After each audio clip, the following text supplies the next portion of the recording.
이 시간 우리에게 주시는 하나님 말씀은 누가복음 1장 38절 한 절 말씀입니다. 누가복음 1장 38절 우리 시간 함께 한 목소리로 읽게 되기를 바랍니다. 마리아가 이르되 주의 여종이오니 말씀대로 내게 이루어지이다 하매 천사가 떠나가니라. 아멘. 설교 초도부터 이런 농담하면 안 되는데 9년 동안 처음으로 주일 저녁 예배 때 얼굴 뵙는 분들이 꽤 계시네요. 9년입니다. 네. 2016년 1월에 제가 떨리는 마음으로 교회 앞에 인사를 드렸던 게 엊그제 같은데 벌써 9년입니다.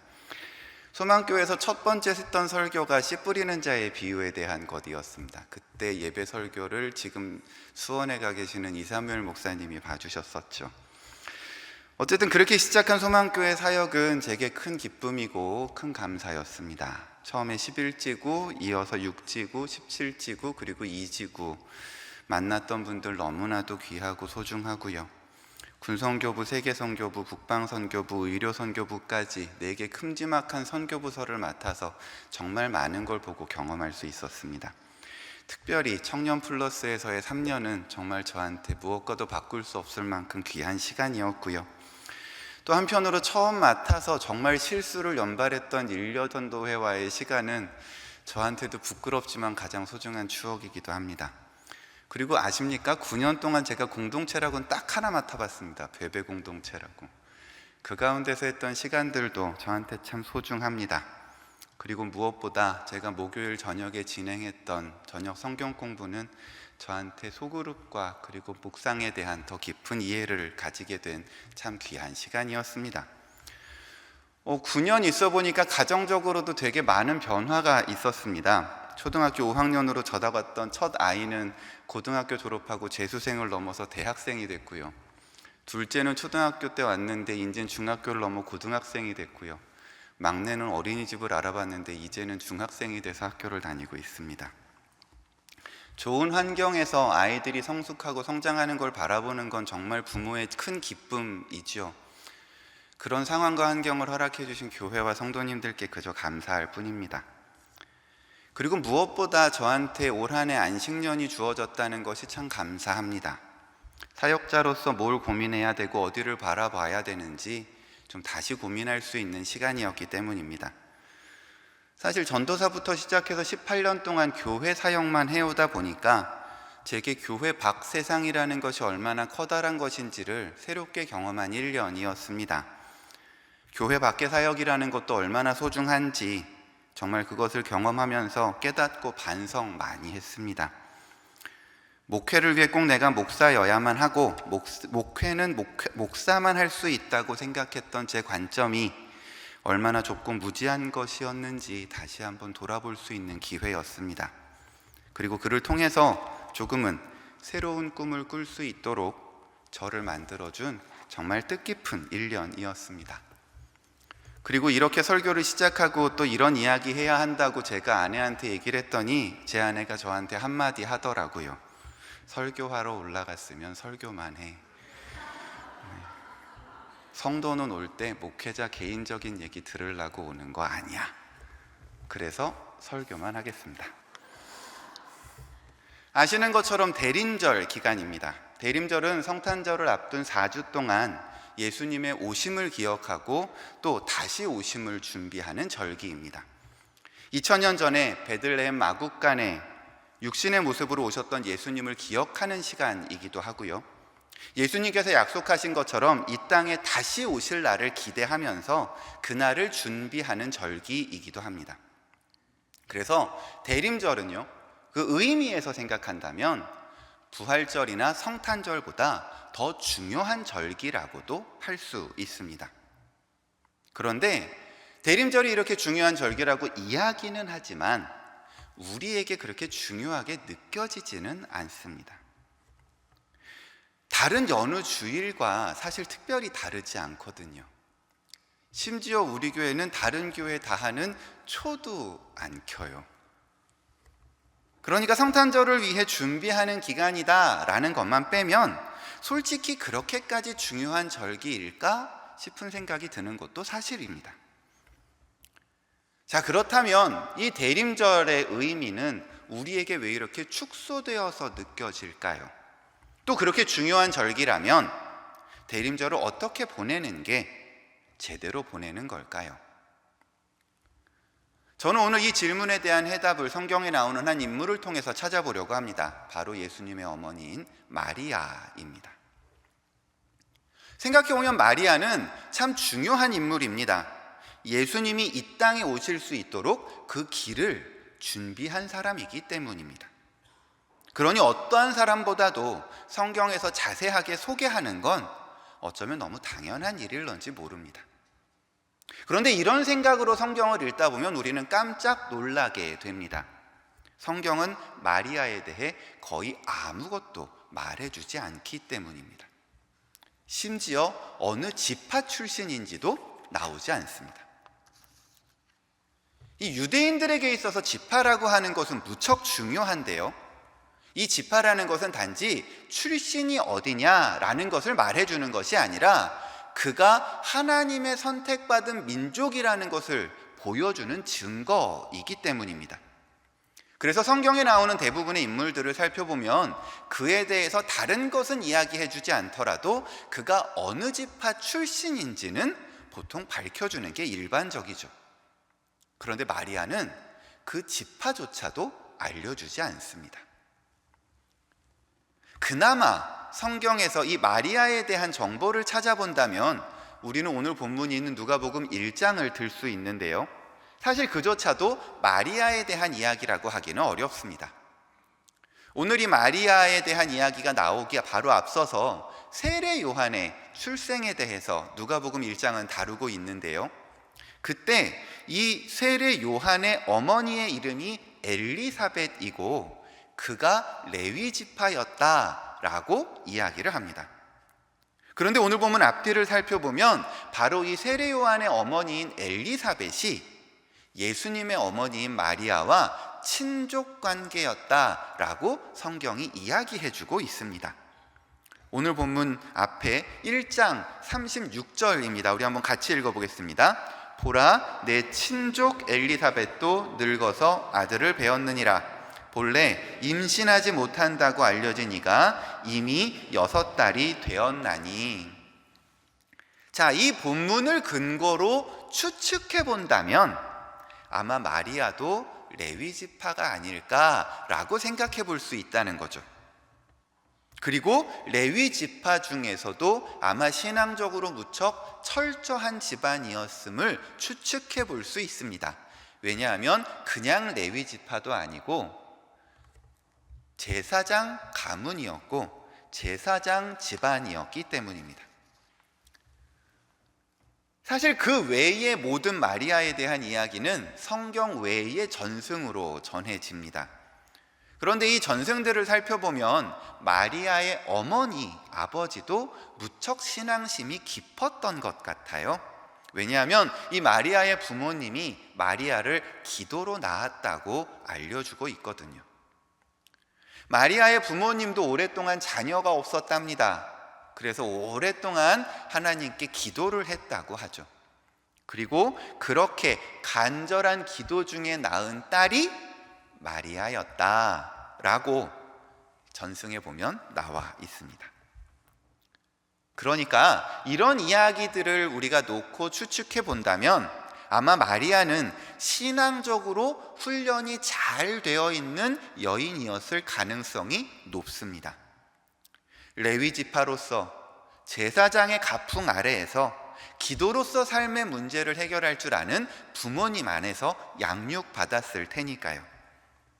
신앙심 깊은 부모님 아래에서 레위 지파로서 말씀과 율법에 대해서 충분히 교육받은 여인이었을 거라고 우리는 추측해 볼 수 있다는 겁니다. 그리고 이런 마리아에게 오늘 본문에 보면 천사가 와서 이야기를 전합니다.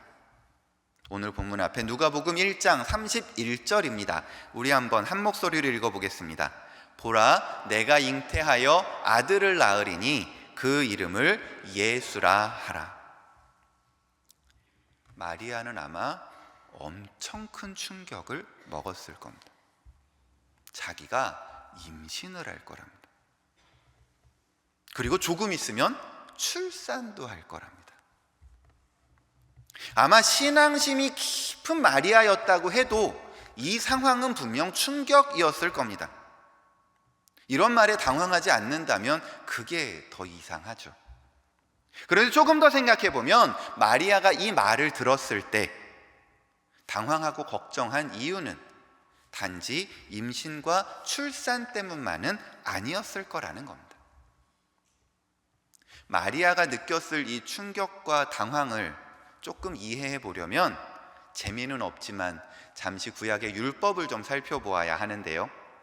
구약의 율법은 성적인 문란함에 대해서 아주 강력하게 처벌할 것을 요구하고 있습니다. 그 예로 성경은 바람핀 남자와 여자는 반드시 죽이라고 명령을 하지요. 레위기 20장 10절입니다. 제가 대신 읽어드리겠습니다. 남자가 다른 남자의 아내 곧 자기의 이웃집 아내와 간통하면 간음한 두 남녀는 함께 반드시 사형에 처해야 한다. 그리고 이런 성경의 기준은 결혼 전후에 상관없이 엄격하다는 것을 알 수 있는데요. 심지어 결혼 첫날 밤에 신랑이 신부에게서 처녀의 표시를 발견하지 못하면 그 신부를 이유 불문하고 돌로 쳐 죽이라고까지 성경은 이야기합니다. 신명기 22장 20절에서 21절입니다. 제가 대신 읽어드리겠습니다. 그의 주장이 참되어서 그 여자가 처녀임이 증명되지 않거든 그 여자를 그 아버지의 집 문 앞에 끌어내고 그 성읍의 사람들은 그 여자를 돌로 쳐 죽이십시오. 그 여자가 자기 아버지 집에 있을 때에 음행을 하여 이스라엘 안에서 수치스러운 일을 하였기 때문입니다. 그러므로 당신들 가운데서 이런 악의 뿌리를 뽑아야 합니다. 사실 말씀만 보면 좀 심하다 싶은 생각이 들기도 합니다. 그런데 하나님은 이 부분에 대해서 무척 확고하십니다. 약혼을 했건 결혼을 했건 혹은 그 전에 어느 때라고 할지라도 성적인 순결을 순수성을 지키는 문제에 있어서만큼은 철저해야 한다고 이야기하고 있다는 거죠. 그만큼 이 부분이 중요했기에 하나님은 반복해서 말씀하고 계시다는 겁니다. 자, 이런 구약의 율법을 머릿속에 넣고 다시 마리아의 상황으로 돌아와 보자는 겁니다. 마리아는 지금 요셉과 약혼한 사이입니다. 다가오는 결혼식을 기대하면서 한 가정을 이룰 준비를 하고 있었습니다. 그런데 갑자기 천사가 나타났습니다. 그리고 마리아에게 예언을 합니다. 만약에 마리아가 이 예언에 대해 사람들에게 이야기했을 때 그 사람들은 어떻게 반응했을까요? 마리아가 주변 사람들에게 어느 날 천사가 자기에게 찾아와서 임신할 거라고 이야기했다고 사람들에게 이야기하면 그 말을 들은 사람들이 그렇구나, 천사가 너한테 와서 임신할 거라고 이야기를 했구나, 그 예언대로 너가 임신을 한 거구나, 이렇게 생각하고 마리아를 위로하고 격려하고 출산 잘할 수 있게 도와줄까요? 마리아가 자기 부모님에게 가서 이 이야기를 하면 와, 너가 하나님한테 선택받은 그런 귀한 여인이 됐구나, 이제부터 몸 관리 잘하고 하나님의 멋진 아들을 낳을 수 있게 잘 준비해라, 이러고 얘기했을까요? 약혼한 요셉에게 찾아가서 하나님이 나를 통해서 하나님의 아들을 낳으시겠대요 라고 이야기하면 요셉이 마리아를 보면서 와, 내가 정말 축복받은 사람이네, 내가 선택한 사람을 하나님이 선택했다니 내 눈이 진짜 높기는 높은가 보다 하고 기뻐하면서 마리아를 아껴주고 마리아가 아이를 잘 낳을 수 있도록 모든 노력을 다 기울여 줄까요? 정말 그럴 거라고 생각하십니까? 아마 지금이라면 정신병원부터 끌고 갈 겁니다. 조현병이라고요. 환청을 듣고 환각을 본다고요. 현신이랑 상상을 구분을 못한다고요. 주변의 사람들은 마리아가 정신적으로 문제가 생겼다고 수군대기 시작할 겁니다. 종교에 심취하더니 이제 미친 소리란다고요. 혹은 어디 이상한 이단이나 사입이 다니던 거 아닌가 싶어서 다니던 교회부터 확인하려 할지도 모릅니다. 그리고 나서 그냥 마리아를 잘못된 신앙에 빠진 불쌍한 사람이라고 봐주기라도 하면 어쩌면 그나마 나을런지도 모릅니다. 왜냐하면 옆에서 불쌍해서라도 도와줄 테니까요. 근데 마리아가 계속해서 그게 아니라고, 자기가 맞다고 자꾸 우기면 어떻게 될까요? 아마 마리아의 부모는 마리아를 붙잡아서 바로 임신 중절 수술이라도 시킬런지 모릅니다. 어디서 어떻게 어떤 사람의 아이를 가졌는지도 모르는데, 거기다가 애 엄마는 이렇게 제정신이 아닌데 어떻게 그냥 출산을 하게 내버려 두겠습니까? 부모로서 그 꼴을 어떻게 보고 있겠습니까? 우선은 뱃속에 아이부터 처리하고 그 다음에는 치료를 위해서 바로 정신병원에라도 보낼 겁니다. 그 증상이 더 심해지면 치료 기간도 더 길어지고 치료 효과도 더 떨어진다고 생각할 테니까요.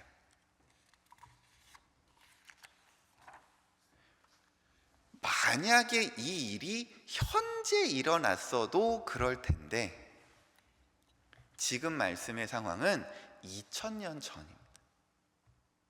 구약의 율법, 모세의 율법이 글자 그대로 지켜줘도 이상하지 않을 때라는 겁니다. 이런 상황에서 약혼만 했지 결혼도 아직 안 한, 성경의 표현을 쓰자면 남자를 알면 안 되는 상황에서 한 번 실수한 것도 아니고 심지어 임신을 했다는 건 돌 맞아 죽을 일이라는 겁니다.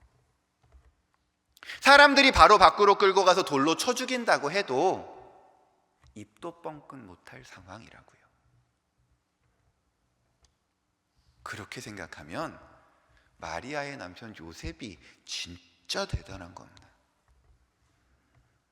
요셉으로서는 마리아를 사람들 앞에 끌고 나와서 임신한 사실을 알리고 사람들에게 졸맞아 죽게 하는 게 맞습니다.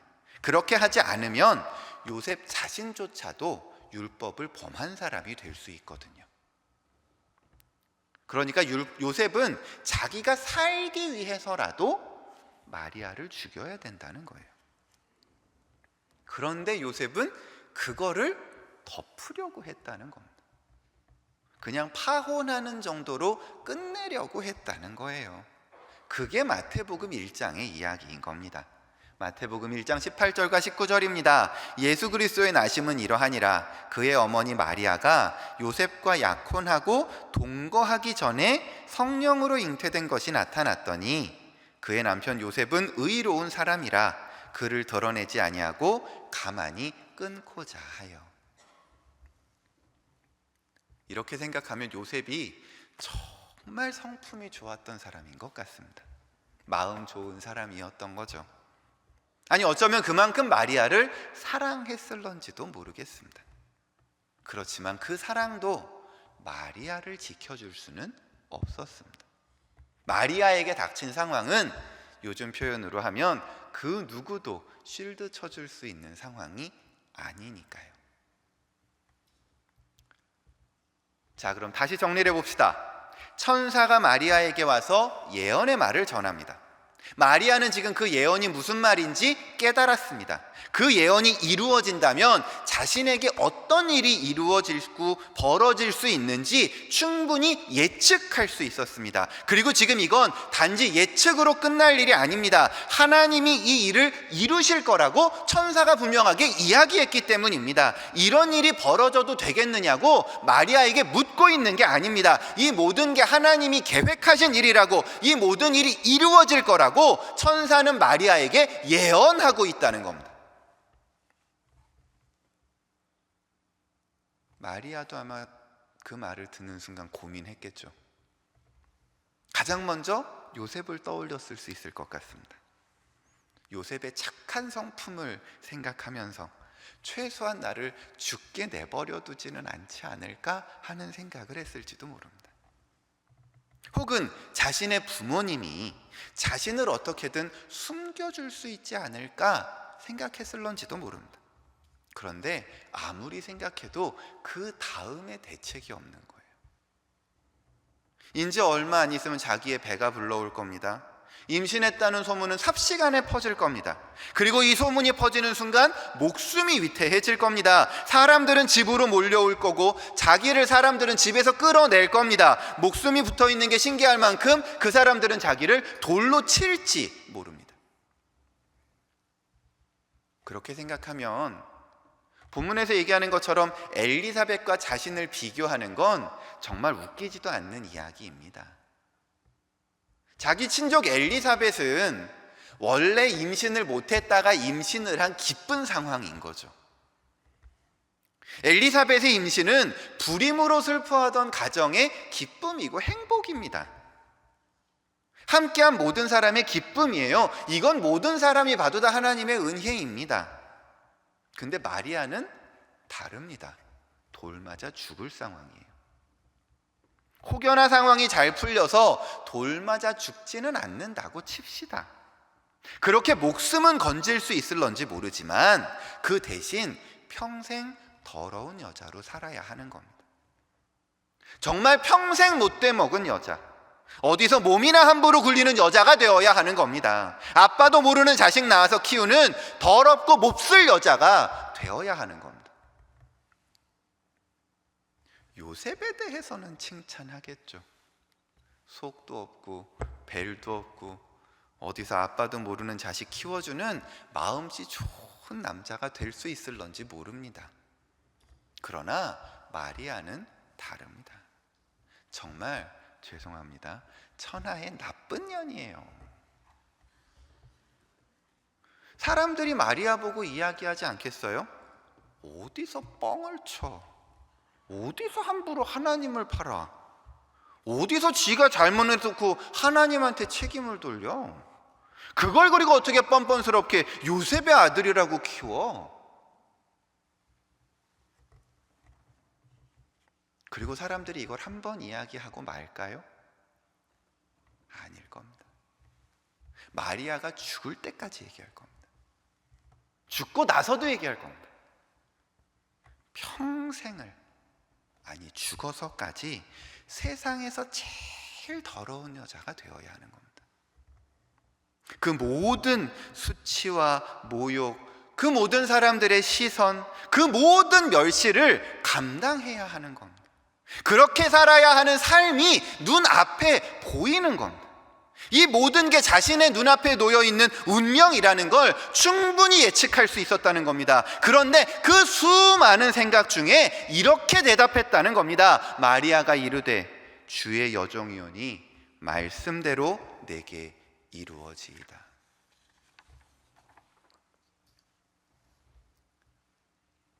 사랑하는 소망교회 성도 여러분, 예수님의 성육신은 분명 예수님의 커다란 희생으로 이루어진 사건입니다.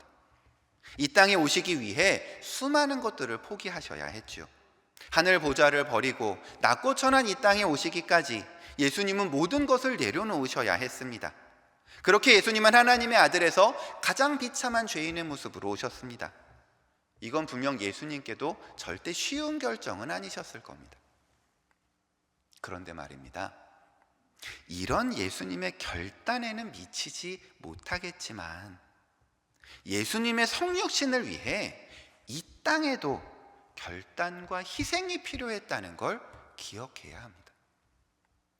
예수님의 희생만으로 끝나는 이야기가 아니라는 겁니다. 예수님이 이 땅에 오시기 위해서는 마리아의 결단도 필요했다는 겁니다. 하나님의 뜻에 자신을 희생하는 사람이 필요했다는 겁니다. 목숨을 걸고 인생을 걸고 자기 모든 걸 걸고 하나님 뜻에 순종하는 그 누군가가 필요했다는 겁니다. 그 누군가가 그 자리를 감당해 줄 때 예수님이 이 땅에 오실 수 있었다는 겁니다. 그리고 여기서 우리가 한 가지 더 기억해야 하는 것이 있습니다.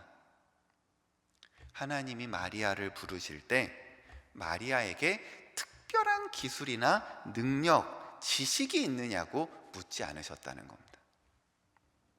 저는 여기에 성경이 마리아에 대해 아무것도 이야기해 주지 않는 이유가 있다고 생각합니다.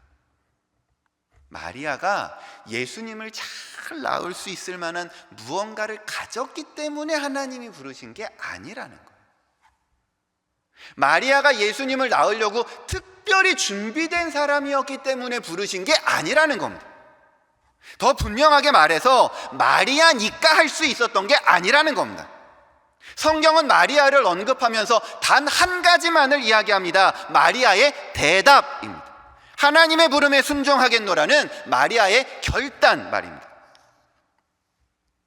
하나님은 인류 역사를 통해서 예수님을 잉태해 줄 누군가를 찾고 또 찾았을 겁니다.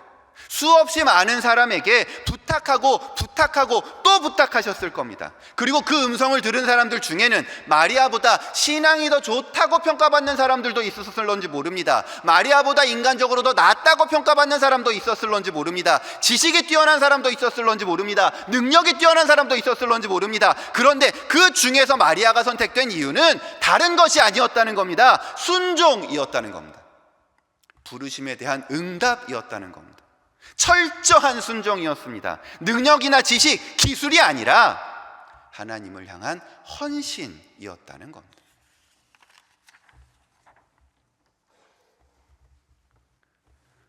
혹시 오늘 설교의 제목 기억하십니까? 왜 대림절은 나한테 그리 별 의미가 없을까 하는 겁니다. 그러게요.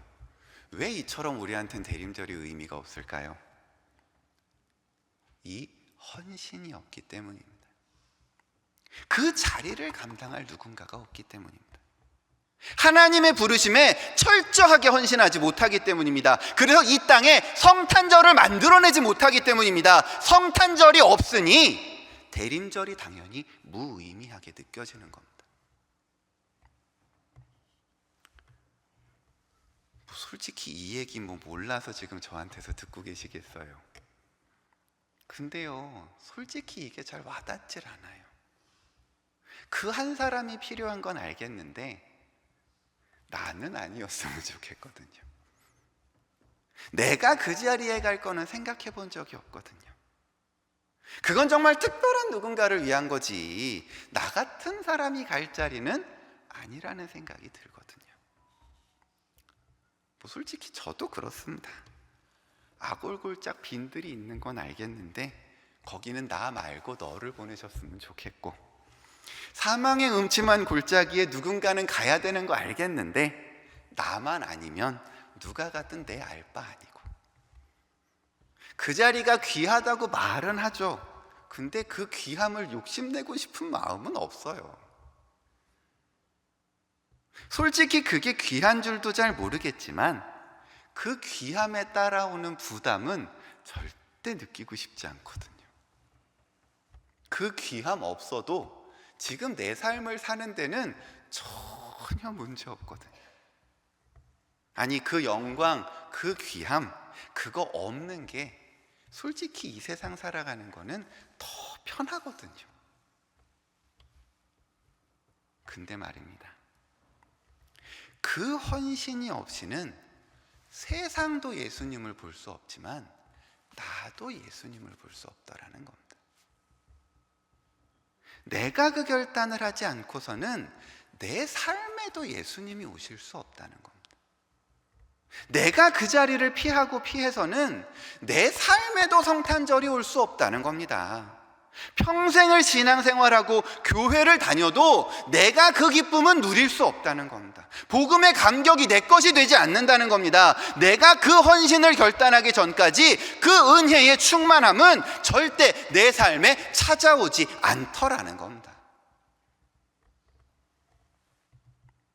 사랑하는 소망교회 성도 여러분, 기억하십시오. 그래서 이 결단은 단지 특별한 누군가를 위한 것이 아닙니다.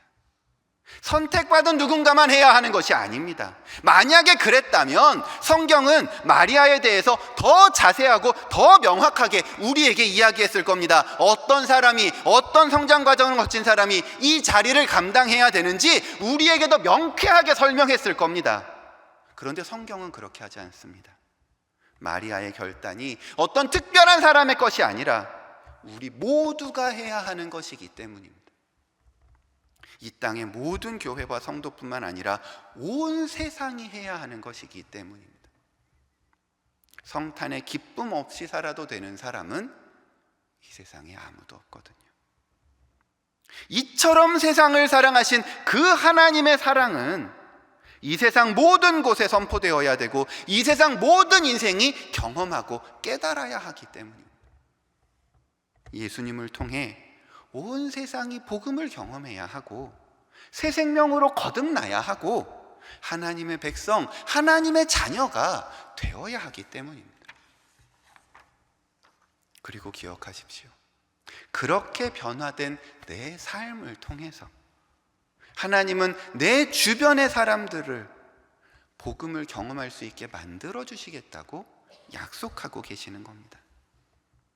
마리아를 통해서 온 세상이 예수님을 경험했듯이 내 삶을 통해서 주님의 치유와 회복을 이 땅이 경험할 수 있게 만들어 주시겠다고 우리에게 약속하고 계시다는 겁니다.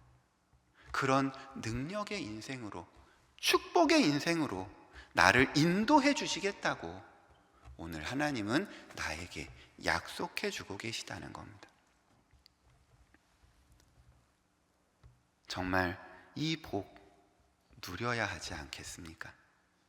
이 은혜 내 삶에 가져와야 하지 않겠습니까? 내 삶이 정말 이 은혜로 좀 새로워져야 되지 않겠습니까? 그리고 정말 내 공동체와 내 가족과 내 교회를 위해서라도 결단해야 하지 않겠습니까? 바라기는 이번 대림절 기간 이 하나님의 부름에 응답할 수 있기를 바랍니다. 마리아와 같이 주님께 철저하게 순종하겠노라고 그 고백을 올려드릴 수 있기를 바랍니다. 그리고 그렇게 예수님을 내 마음에, 내 삶의 모심으로 정말 그 기쁨과 감사가 우리 모든 성도님의 삶의 걸음과 삶의 자리에 그리고 이 소망교회 위에 충만하게 되기를 바랍니다. 함께 기도하겠습니다. 하나님 아버지, 오늘 말씀을 통해 하나님의 마음을 봅니다.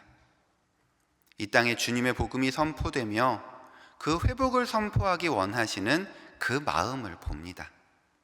그리고 그를 위해 산고의 고통을 감당할 그 누군가를 찾고 계심을 깨닫습니다.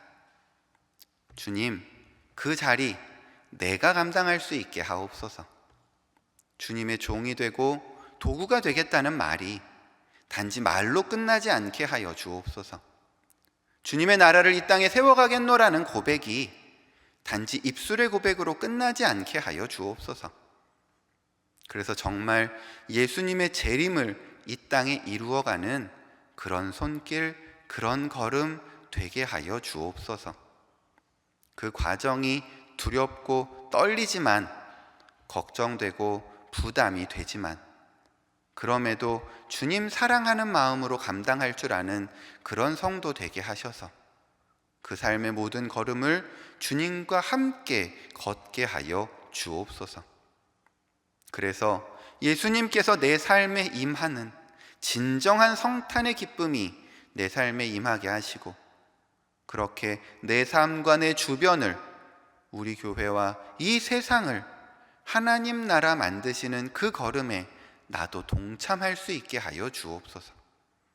이번 대림절과 성탄절이 우리 모두에게 그 치유와 회복을 선포하는 새로운 걸음 되기 원하오니 주님 그렇게 우리와 꼭 함께 하여 주옵소서.